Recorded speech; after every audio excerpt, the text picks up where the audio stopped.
ഒരാഴ്ചക്കാലം നടന്ന സംഭവവികാസങ്ങളുമായി വാരാന്ത്യക്കാഴ്ച. ഏവർക്കും സ്വാഗതം. വേർപാടിന്റെ കഠിനമായ ദുഃഖത്തിലും 5 പേർക്ക് പുതുജീവൻ പകർന്നു നൽകിയ ഒരു 10 മാസക്കാരിയും ഇന്ത്യൻ പാർലമെന്റിന്റെ ചരിത്രത്തിൽ അത്യപൂർവമായുണ്ടായ സ്പീക്കർക്കെതിരെയുള്ള അവിശ്വാസ പ്രമേയവും കേന്ദ്ര നയങ്ങളിൽ പ്രതിഷേധിച്ച് നിരത്തുകളെ നിശ്ചലമാക്കിയ ദേശീയ പണിമുടക്കുമാണ് ഈ ആഴ്ചയിലെ സംഭവവികാസങ്ങൾ. കേരളത്തിന്റെ മനസാക്ഷിയെ ഒന്നടങ്കം നൊമ്പരപ്പെടുത്തുകയും അതേസമയം അഭിമാനത്തിലാഴ്ത്തുകയും ചെയ്ത വാർത്തയാണ് 10 മാസം പ്രായമുള്ള ആലിൻ ഷെറിൻ എന്ന കുരുന്നിന്റേത്. അപ്രതീക്ഷിതമായുണ്ടായ റോഡപകടത്തിൽ പൊലിഞ്ഞുപോയ ആ കുഞ്ഞുജീവൻ 5 പേർക്ക് പുതുജീവൻ നൽകിക്കൊണ്ട് കേരളത്തിന്റെ അവയവദാന ചരിത്രത്തിൽ ഏറ്റവും പ്രായം കുറഞ്ഞ ദാതാവായി മാറി. റോഡപകടത്തിൽ ഗുരുതരമായി പരിക്കേറ്റാണ് ആലിൻ ഷെറിനെ ആശുപത്രിയിൽ പ്രവേശിപ്പിച്ചത്. തലച്ചോറിലെ രക്തസ്രാവത്തെ തുടർന്ന് കൊച്ചിയിലെ അമൃത ആശുപത്രിയിൽ ചികിത്സയിലായിരുന്ന ആലിനെ മസ്തിഷ്ക മരണം സംഭവിക്കുകയായിരുന്നു. ഏക മകളുടെ വേർപാടിൽ തകർന്നുപോയ മാതാപിതാക്കളായ അരുണും ഷെറിനും ആ നിമിഷത്തിലും എടുത്ത തീരുമാനം ലോകത്തിന് തന്നെ മാതൃകയാണ്. തങ്ങളുടെ മകൾ മറ്റുള്ളവരിലൂടെ ജീവിക്കട്ടെ എന്ന ഉറച്ച നിലപാടിൽ അവർ മകളുടെ അവയവങ്ങൾ ദാനം ചെയ്യാൻ സമ്മതിച്ചു. ആ വേദനയിലും അവർ കാണിച്ച മനക്കരുത്താണ് 5 കുടുംബങ്ങളിൽ പുഞ്ചിരി മടക്കി കൊണ്ടുവന്നത്. ആലിന്റെ അവയവങ്ങൾ കൊച്ചിയിൽ നിന്നും തിരുവനന്തപുരത്തേക്ക് എത്തിക്കുക എന്നത് വലിയൊരു വെല്ലുവിളിയായിരുന്നു. എന്നാൽ സർക്കാർ സംവിധാനങ്ങളും പോലീസും പൊതുജനങ്ങളും ഒത്തൊരുമിച്ച് നിന്നപ്പോൾ ഗ്രീൻ കോറിഡോർ എന്ന വിസ്മയം അവിടെ സംഭവിച്ചു. 200 കിലോമീറ്ററിലധികം ദൂരം വെറും 3 മണിക്കൂർ 17 മിനിറ്റ് കൊണ്ട് ആംബുലൻസ് താണ്ടി. ട്രാഫിക് തടസ്സങ്ങളില്ലാതെ ആ കൊച്ചുമാലാകയുടെ ജീവൻ തുടിക്കുന്ന അവയവങ്ങൾ ലക്ഷ്യസ്ഥാനത്തെത്തിക്കാൻ ഒരു നാട് മുഴുവൻ ഉറക്കമിളച്ച് പ്രാർത്ഥനയോടെ കാത്തിരുന്നു. 3 മണിക്കൂർ കുറച്ച് ബ്ലോക്ക് കിട്ടിയായിരുന്നു. അത് എല്ലായിടത്തും എല്ലാ ജംഗ്ഷനിലും എല്ലാ ആൾക്കാർ ജനങ്ങൾ ഭയങ്കര സപ്പോർട്ടായിരുന്നു. നല്ല സഹകരണം. എല്ലായിടത്തും ബ്ലോക്ക് തന്നെ എല്ലാവരും എല്ലാം വഴിയൊരുക്കി തന്നു. അതുകൊണ്ട് നല്ലൊരു ഭാഗ്യം. അല്ലല്ല, ഞങ്ങളെ ഇടയ്ക്കിടയ്ക്ക് നമ്മുടെ ഹോസ്പിറ്റലിലേക്ക് കൊണ്ടുപോകാറുണ്ട്.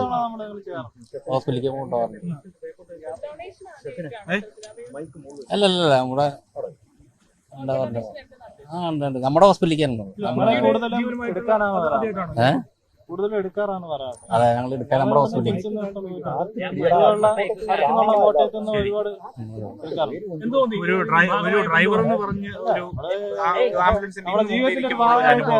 അല്ല, നമ്മള് കൊച്ചിന്റെ ജീവൻ അല്ലേ, അപ്പൊ നമ്മള് വേറെ ഒന്നും ചിന്തിച്ചില്ല. അത് ഒന്നും പറ്റാണ്ട് ഇവിടെ എത്തട്ടെ എന്നൊരു ദൈവത്തിന്റെ അമ്മയുടെ ഭാഗ്യം. ആലിന്റെ അവയവങ്ങൾ 5 പേർക്കാണ് പുതുജീവൻ നൽകിയത്. 6 മാസം മാത്രം പ്രായമുള്ള മറ്റൊരു കുഞ്ഞിനെ നൽകി. ആ കുഞ്ഞ് സംസ്ഥാനത്തെ ഏറ്റവും പ്രായം കുറഞ്ഞ അവയവ സ്വീകർത്താവായി. തിരുവനന്തപുരം മെഡിക്കൽ കോളേജിൽ ചികിത്സയിലായിരുന്ന 11 വയസ്സുകാരനെ 2 വൃക്കകളും നൽകി. ശ്രീചിത്ര ഇൻസ്റ്റിറ്റ്യൂട്ടിലേക്ക് മാറ്റിയ ഹൃദയധമനികൾ മറ്റൊരു ജീവൻ നിലനിർത്താൻ സഹായിച്ചു. ആലിന്റെ കണ്ണുകൾ 2 പേർക്ക് ഈ ലോകം കാണാൻ കാഴ്ചയേകും. ഇന്ത്യൻ പാർലമെന്ററി ചരിത്രത്തിൽ അത്യപൂർവമായ ഒരു സംഭവത്തിനാണ് ഈ ആഴ്ച സാക്ഷ്യം വഹിച്ചത്.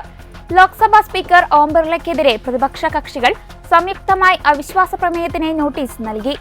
NDA സർക്കാരിന്റെ കാലത്ത് ആദ്യമായാണ് സ്പീക്കർക്കെതിരെ ഇത്തരമൊരു നീക്കം പ്രതിപക്ഷത്തിന്റെ ഭാഗത്തു നിന്നും ഉണ്ടാകുന്നത് എന്നത് ഈ സംഭവത്തിന്റെ രാഷ്ട്രീയ പ്രാധാന്യം വർദ്ധിപ്പിക്കുന്നു. പ്രതിപക്ഷ നേതാവ് രാഹുൽ ഗാന്ധിയെ സഭയിൽ സംസാരിക്കാൻ അനുവദിക്കുന്നില്ല എന്നതായിരുന്നു പ്രതിപക്ഷത്തിന്റെ ഏറ്റവും പ്രധാനപ്പെട്ട പരാതി. ബജറ്റ് സമ്മേളനത്തിനിടെ മുൻ കരസേനാ മേധാവി MM നരവാനെയുടെ വെളിപ്പെടുത്തലുകളെക്കുറിച്ച് പരാമർശിക്കാൻ ശ്രമിച്ച രാഹുൽ ഗാന്ധിയെ സ്പീക്കർ തടഞ്ഞത് വലിയ പ്രതിഷേധങ്ങൾക്ക് കാരണമായി. കൂടാതെ 8 പ്രതിപക്ഷ MPമാരെ സസ്പെൻഡ് ചെയ്തതും സ്പീക്കറുടെ ഭാഗത്തുനിന്നുണ്ടായ പക്ഷപാതപരമായ പെരുമാറ്റമായി പ്രതിപക്ഷം ആരോപിച്ചു. Story started a few days ago when the issue of that book came, the Naravane book. And the government didn't want me to discuss that at all, and so they stalled the house. They didn't let me speak. That happened 3 or 4 times. In that they said that I cannot. First they said that I cannot quote a book. Then I said I'm not quoting a book. I'm quoting a magazine. Then they said you cannot quote a magazine. Then I said I'll speak about it. Then they didn't want me to speak about it. They also said, Defense Minister said falsely that the book has not been published. In fact, the book has been published, and we've got a copy of it also. So that is one big issue, not allowing the LOP and the entire opposition to speak in the President's address. Second issue is one of their members spoke quoting books, multiple books, and spoke very vile stuff, and nothing was said. So we don't like the fact that they can say whatever they want, whenever they want, and the opposition cannot. Third issue is suspension of our members. And final issue which we are very disturbed about is this idea that has been floated that members were going to threaten the Prime Minister. There's no question of that. Look, the fact is very clear. The Prime Minister was scared to come to the House. Not because of the members, but because of what I was saying. And he's still scared because he cannot face the truth, right? There's no question of our members attacking the Prime Minister. He should have the courage to come. And I also mentioned that, look, if somebody is said that he's going to attack the Prime Minister, then please do an FIR at once. Arrest that person. Why are you not doing that, right? So that's basically what's happened. Now the agreement is that we'll be allowed to say, tomorrow we'll be allowed to say these points, and then the discussion should happen. So we are quite keen that the discussion happens. We want the discussion to happen. But now let us see what the government says. My personal, please. My personal view is that the government is scared to have a debate. The Prime Minister didn't come into the House because he was scared of what we were going to say. He was scared of being handed Mr. Naravane's book as a first step, right? And my guess is that the government is worried about having a debate on the budget because the issue of the US deal, the way it was done, what has happened, the impact on our farmers is going to be discussed, and the government doesn't want to do that. Lok Sabha secretary ജനറലിനെ കൈമാറിയ നോട്ടീസിൽ പ്രതിപക്ഷം പ്രധാനമായും 3 ആവശ്യങ്ങളാണ് ഉന്നയിച്ചിരിക്കുന്നത്. പ്രതിപക്ഷ നേതാവ് രാഹുൽ ഗാന്ധിയെ തടസ്സമില്ലാതെ സംസാരിക്കാൻ അനുവദിക്കുക, കോൺഗ്രസിന്റെ വനിതാ എംപിമാർക്കെതിരെ സ്പീക്കർ നടത്തിയ പരാമർശങ്ങൾ പിൻവലിക്കുക, നെഹ്റു കുടുംബത്തിനെതിരെ BJP MP നിഷികാന്ത് ദുബെ നടത്തിയ വിവാദ പരാമർശങ്ങൾ സഭാരേഖകളിൽ നിന്ന് നീക്കം ചെയ്യുക. ഈ ആവശ്യങ്ങളിൽ സമവായമുണ്ടാകാത്തതിനെ തുടർന്നാണ് 118 എംപിമാർ ഒപ്പിട്ട അവിശ്വാസ പ്രമേയ നോട്ടീസ് പ്രതിപക്ഷം സമർപ്പിച്ചത്. തനിക്കെതിരെ അവിശ്വാസ പ്രമേയത്തിന് നോട്ടീസ് ലഭിച്ച സാഹചര്യത്തിൽ ധാർമ്മികമായ ഉത്തരവാദിത്തം മുൻനിർത്തി സഭാ നടപടികളിൽ നിന്ന് വിട്ടുനിൽക്കാൻ സ്പീക്കർ ഓം ബിർള തീരുമാനിച്ചു. പ്രമേയത്തിന്മേൽ അന്തിമ തീരുമാനമുണ്ടാകുന്നതുവരെ സഭാധ്യക്ഷന്റെ കസേരയിൽ ഇരിക്കില്ലെന്ന് അദ്ദേഹം വ്യക്തമാക്കി.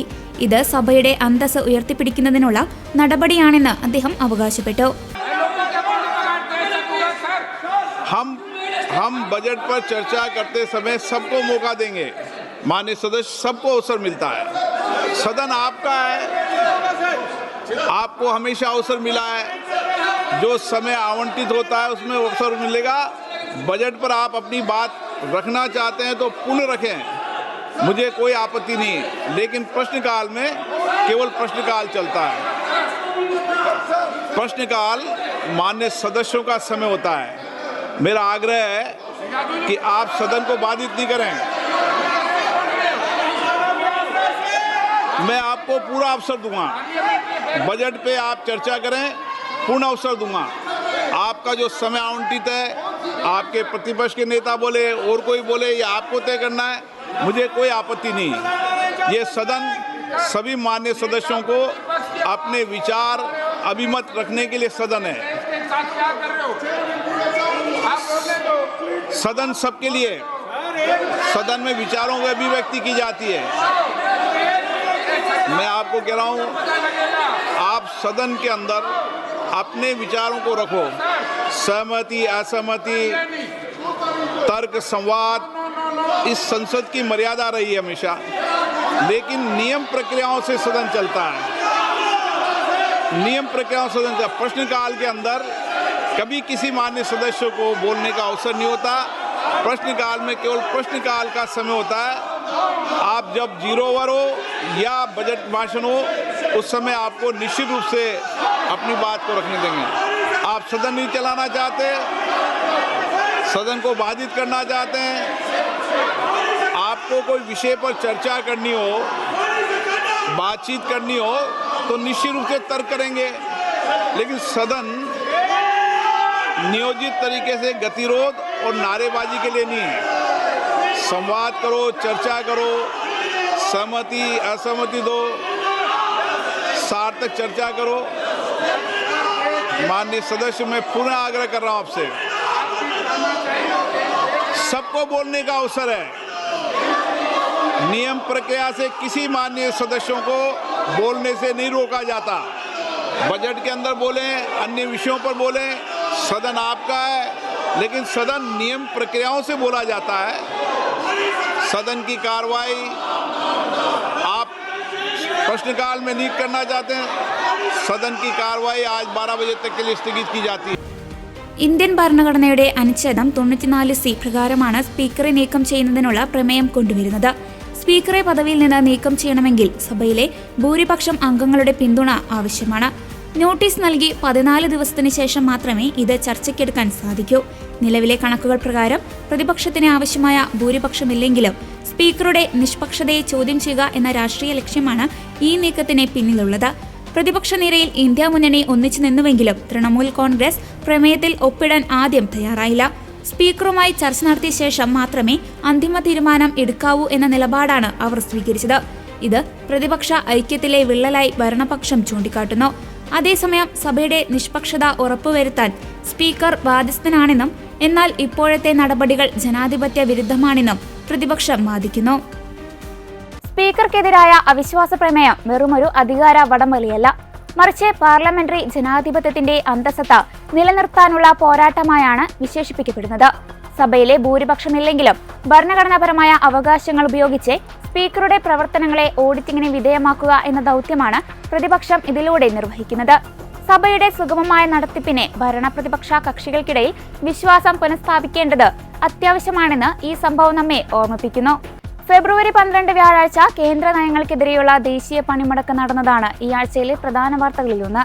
KSRTC തൊട്ട് ഓട്ടോ ടാക്സി സർവീസുകൾ വരെ നിലച്ചതോടെ നിരത്തുകൾ വിജനമായി. പ്രധാന നഗരങ്ങളിലെ മാർക്കറ്റുകൾ അടഞ്ഞുകിടന്നു. ട്രെയിൻ സർവീസുകൾ സാധാരണ നിലയിലാണെങ്കിലും സ്റ്റേഷനുകളിലെത്തിയ യാത്രക്കാർ തുടർ യാത്രയ്ക്ക് സൗകര്യമില്ലാതെ വലയുന്ന കാഴ്ചയും നാം കണ്ടു. പലയിടങ്ങളിലും സമരാനുകൂലികളും ജീവനക്കാരും തമ്മിൽ വാക്കുതർക്കങ്ങളും വാഹനങ്ങൾ തടയുന്ന സാഹചര്യവും ഉണ്ടായി. കേന്ദ്ര നയങ്ങളിൽ പ്രതിഷേധിച്ചുള്ള തൊഴിലാളി സംഘടനകളുടെ 24 മണിക്കൂർ ദേശീയ പണിമുടക്ക് കേരളത്തിൽ പൂർണ്ണം. പലയിടത്തും വാഹനങ്ങൾ തടയുകയും കടകമ്പോളങ്ങൾ അടഞ്ഞുകിടക്കുകയും ചെയ്തു. യാത്രാ സൗകര്യം ഇല്ലാത്തതിനാൽ യാത്രക്കാർ വലഞ്ഞു. മിക്ക ജില്ലകളിലും KSRTC സർവീസ് നടത്തിയില്ല. ഓട്ടോ ടാക്സ് തൊഴിലാളികളും പണിമുടക്കിൽ പങ്കെടുത്തു. റെയിൽവേ സ്റ്റേഷനിലടക്കം എത്തിയവർ കുടുങ്ങിക്കിടക്കുന്ന സാഹചര്യമാണുണ്ടായത്. പോലീസും സന്നദ്ധ സംഘടനകളും പകരം സംവിധാനമൊരുക്കിയിരുന്നു. തിരുവനന്തപുരത്ത് ജോലിക്കെത്തിയ KSRTC ജീവനക്കാരെ തടഞ്ഞു. കൊച്ചിയിൽ പണിമുടക്ക് ആരംഭിച്ചതിനെ തുടർന്ന് KSRTC സൗകര്യ ബസ് സർവീസുകൾ നിശ്ചലമായി.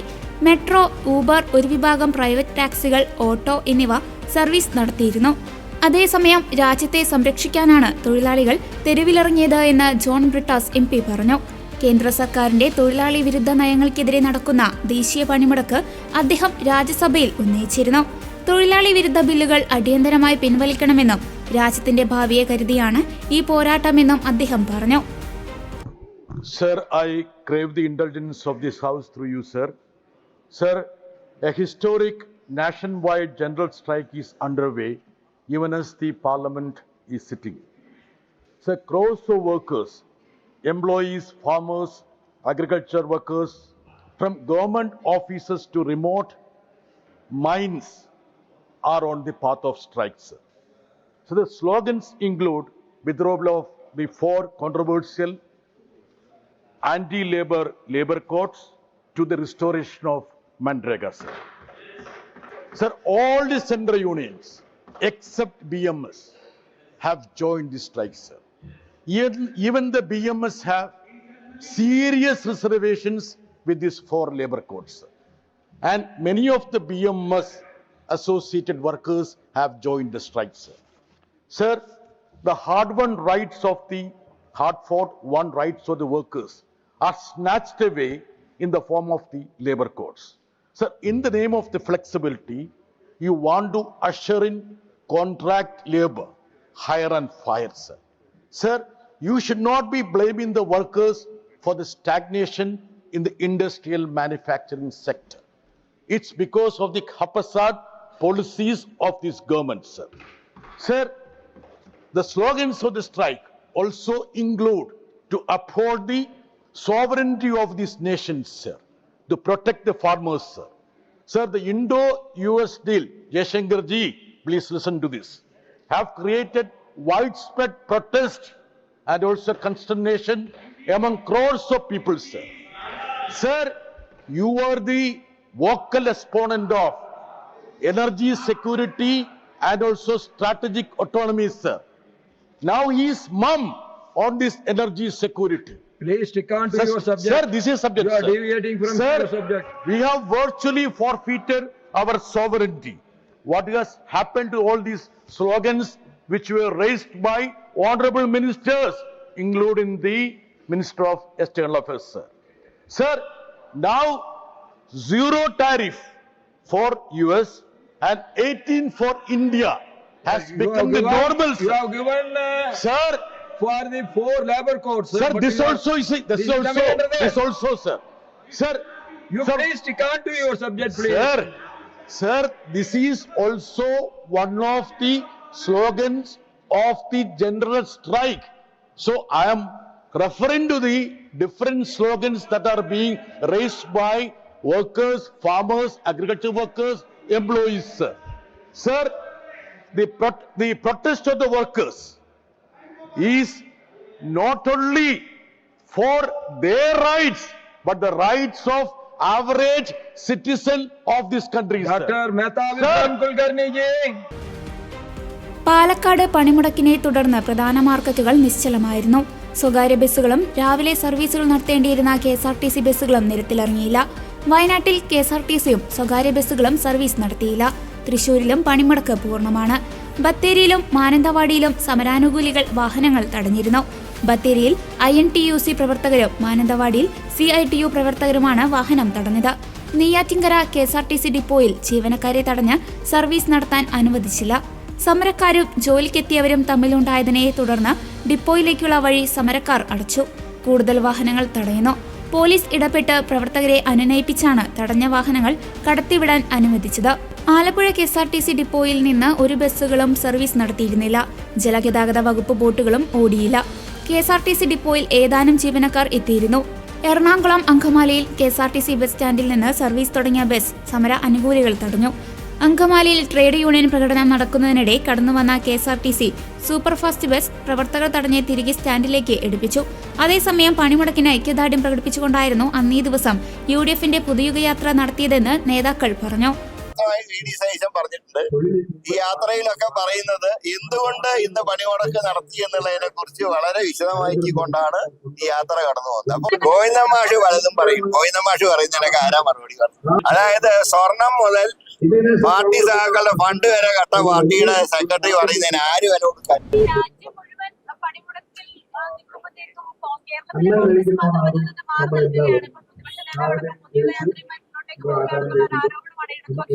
അല്ല, അതിന് അദ്ദേഹം തന്നെ പറഞ്ഞിട്ടുണ്ട്, ഇതൊരു യാത്ര എന്ന് പറയുന്നത് സർക്കാരിന്റെ കേന്ദ്ര സംസ്ഥാന സർക്കാരുകളുടെ തെറ്റുകൾ ചൂണ്ടിക്കാണിച്ചുള്ള യാത്രയാണ്. ഈ ഹർത്താലിന് പാർട്ടി വഹിക്കുന്ന വിഷയങ്ങൾ നന്നായിട്ട് ഒരു പബ്ലിസിറ്റി കൊടുക്കാനുള്ള മാർഗം കൂടിയാണ് ഈ യാത്ര. അതിന് വളരെ വ്യക്തമായി VD സതീശൻ പറഞ്ഞിട്ടുണ്ട്. ഈ യാത്രയിലൊക്കെ പറയുന്നത് എന്തുകൊണ്ട് ഇന്ന് പണിമുടക്ക് നടത്തി എന്നുള്ളതിനെ കുറിച്ച് വളരെ വിശദമാക്കിക്കൊണ്ടാണ് ഈ യാത്ര കടന്നു പോകുന്നത്. അപ്പോ ഈ പണിമുടക്കിന് ഐക്യദാർഢ്യം പ്രഖ്യാപിച്ചുകൊണ്ടുള്ള യാത്രയാണ് ഇന്നത്തെ യാത്ര. അപ്പോ ഇങ്ങനത്തെ ദിവസം യാത്ര നിർത്തുകയല്ല വേണ്ടത്, കണ്ടൻസ് ഊന്നി പറഞ്ഞുകൊണ്ടുള്ള പബ്ലിസിറ്റി, അതാണ് ഇന്നത്തെ യാത്ര.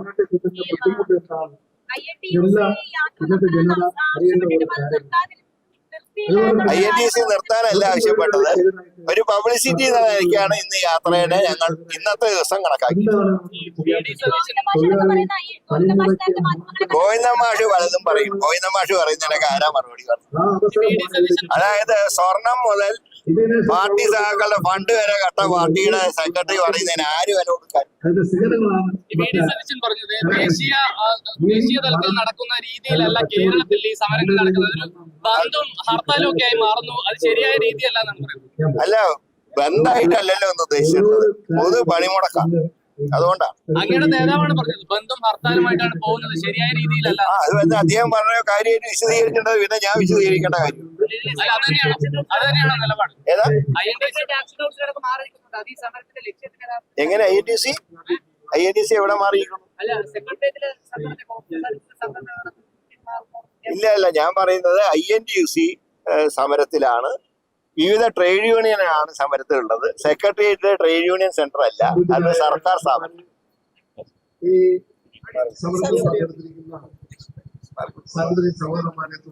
ഒരു ജനാധിപത്യ വിരുദ്ധ നിലപാടിനെയാണ് ഗോവിന്ദ മാഷ് ശക്തമായി എതിർക്കേണ്ടത്. ഗോവിന്ദ മാഷ് പിന്നെ അതിനകത്ത് രാഷ്ട്രീയം കാണരുത്. ഞങ്ങൾ ഇതിനകത്ത് രാഷ്ട്രീയം കാണുന്നില്ല. ഞങ്ങൾ കാണുന്നത് ഇന്ത്യയിലെ മുഴുവൻ തൊഴിലാളികളെ ഒറ്റക്കെട്ടാക്കി നിർത്താൻ വേണ്ടിയാണ്. INTC നിങ്ങളൊരു കാര്യം മനസ്സിലായി, INTC എന്തുമാത്രം കോംപ്രമൈസ് ചെയ്തിട്ടാണ് എല്ലാ സംഘടനകളും ചേർന്ന് പോകുന്നത്. എല്ലാ ദേശീയ ട്രേഡ് യൂണിയനുകളുടെ കോർഡിനേഷൻ കമ്മിറ്റി INTC ഹെഡ്ക്വാർട്ടേഴ്സിലാണ് നടക്കുന്നത്. എല്ലാവരെയും നമ്മൾ അത് കരീമിനറിയാം, തപൻസെന്നറിയാം, MK പാത്തയ്ക്ക് അറിയാം. അന്നുണ്ടായിരുന്ന CIT-യുടെ AITC-യുടെ എല്ലാ നേതാക്കന്മാരും അംഗീകരിക്കുന്നു. ഞാൻ AICC-യുടെ സർക്കുലർ എനിക്ക് വന്നപ്പോൾ ഞാനത് അമർജിത് കൗറിന് അയച്ചു കൊടുത്തു, തപൻസെന്ന് അയച്ചു കൊടുത്തു, ഇളമര കരീമിന് അയച്ചു കൊടുത്തു.